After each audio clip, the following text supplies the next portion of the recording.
suset. Kan du høre havet? Her taler vi om 30 kilometer frihed og rum til fordybelse, der strækker sig hele vejen fra Espergærde til Hornbæk. Nogen kalder det Helsingør Kommune. Vi kalder det kysten. Kysten er klar. Ja, den ligger og venter på os.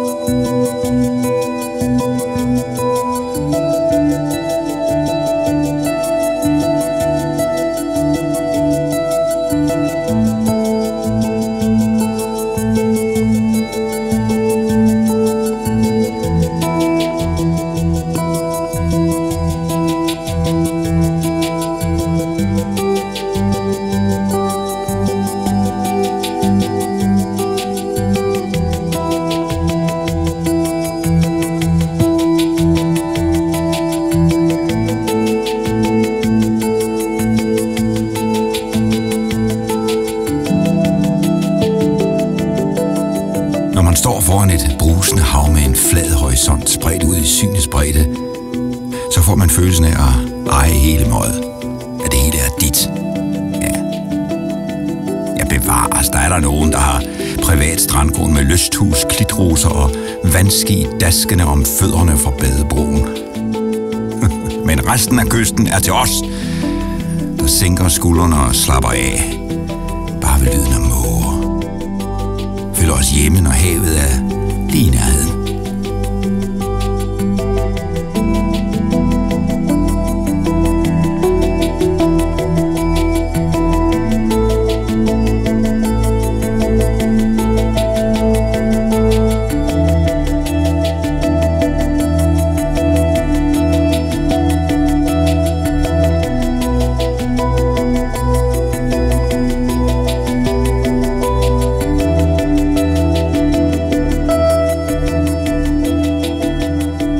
I Helsingør rammes du af historiens vingesus.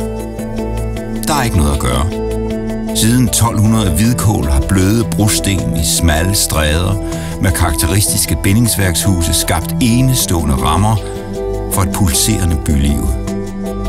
Til tider måske mere puslende end pulserende, men rammerne er der. Den indre by er spækket med middelalderhuse med smukt udskårne døre og andre fine finurligheder, der er svære at få øjnene fra.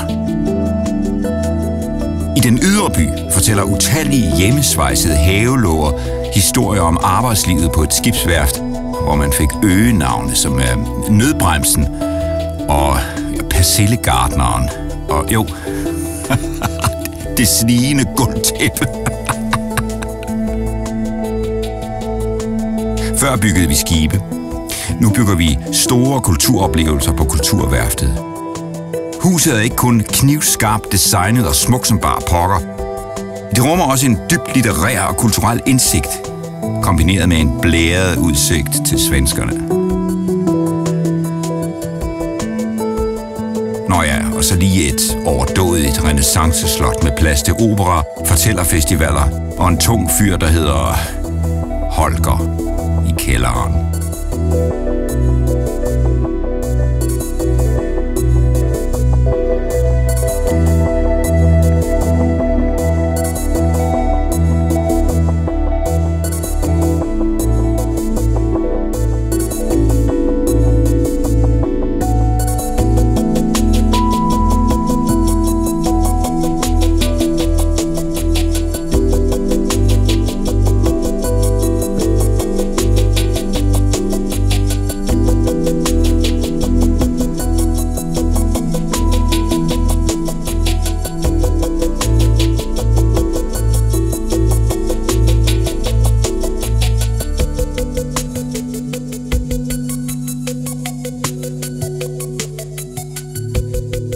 Tænk lige over det. Hvornår har du sidst fået havgus på forruden af bilen? Hvornår har du sidst brølet ud over Øresund eller løbetrænet i strandsand, Du ved, taget en time ud af kalenderen bare for at kaste smut med dine unger eller med dig selv, og bagefter for alvor mærket roen sænke sig. Det er svært at lade være, når man har det hele lige ved hånden.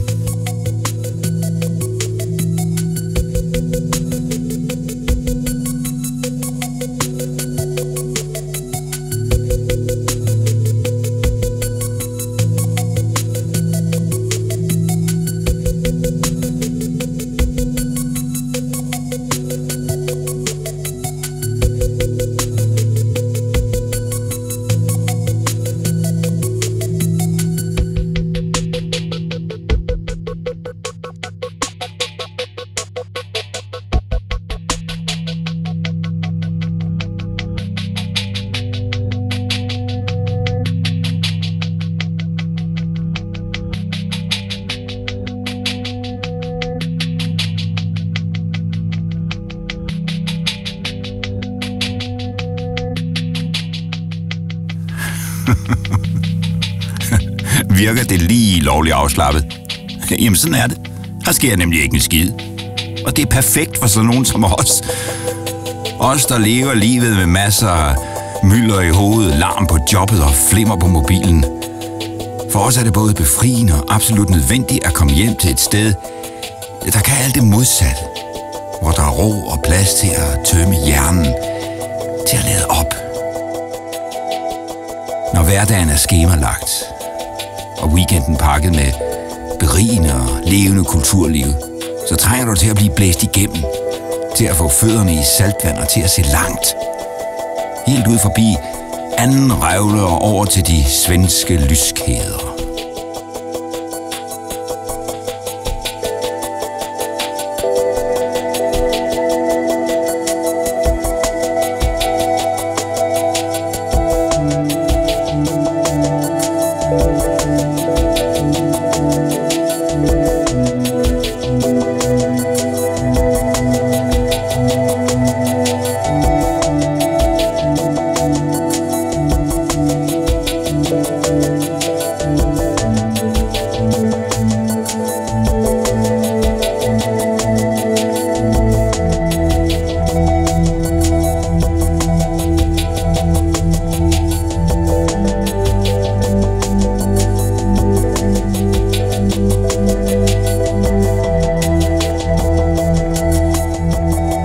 Men kysten er jo ikke kun saltvand og strandsand, der mødes i en kærlig bølge. Det er også en perlerække af små havne, hvor du kan parkere din speedbåd og nyde et glas rosé på dækket. Du kan også bare nøjes med at fange krabber fra molen. Ja, man kommer overraskende langt med et stykke snor, en bukket klips og en skive spegepølse. På havnen kan du købe havfriske rødspætter, skrubber og skalddyr, som en ægte fisker netop har flået op fra Øresund. Ofte sælges de direkte fra kutteren, sprællende klar til at blive stegt i smør, sprøjtet til med citron og nyt kort tid efter, fordi rejsen fra havnen og hjem sjældent er særlig lang. Ja. Hvis du kommer forbi havnen den rigtige weekend, kan du høre levende friluftsmusik til årets havnefester, hvor der svinges uendelig mange kolde fadøl og lune deller over disken. Ikke så dårligt, hvis vi selv skal sige det.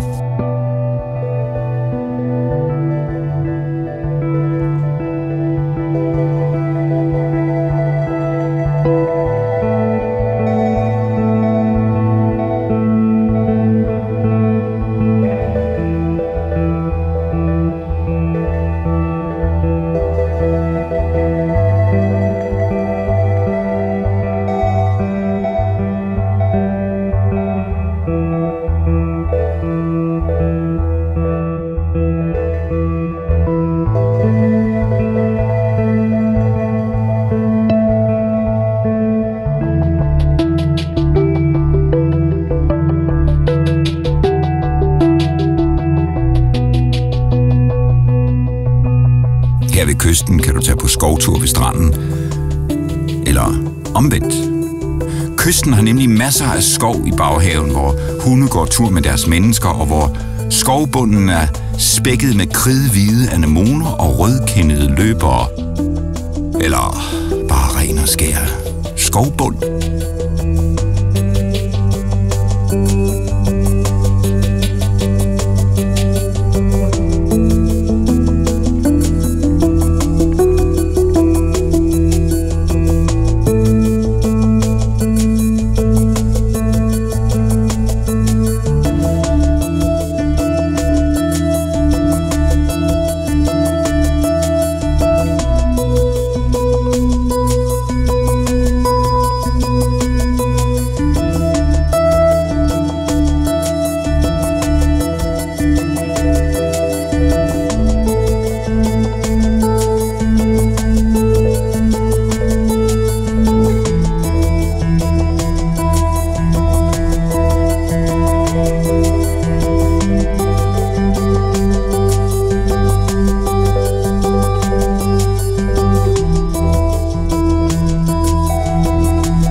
Hvorfor tror du, det hedder Strandvejen?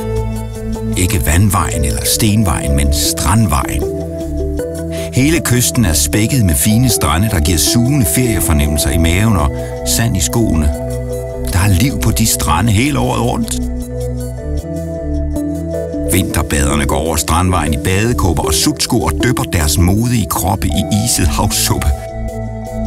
Om sommeren tændes der aftenbål, holdes i hånd og natbades efter alle kunstens regler, med og uden våddragt. Der er klitter, havgus, revler og saltvand. Det er strandliv så intenst, at man glemmer, hvor man er. Nordpå.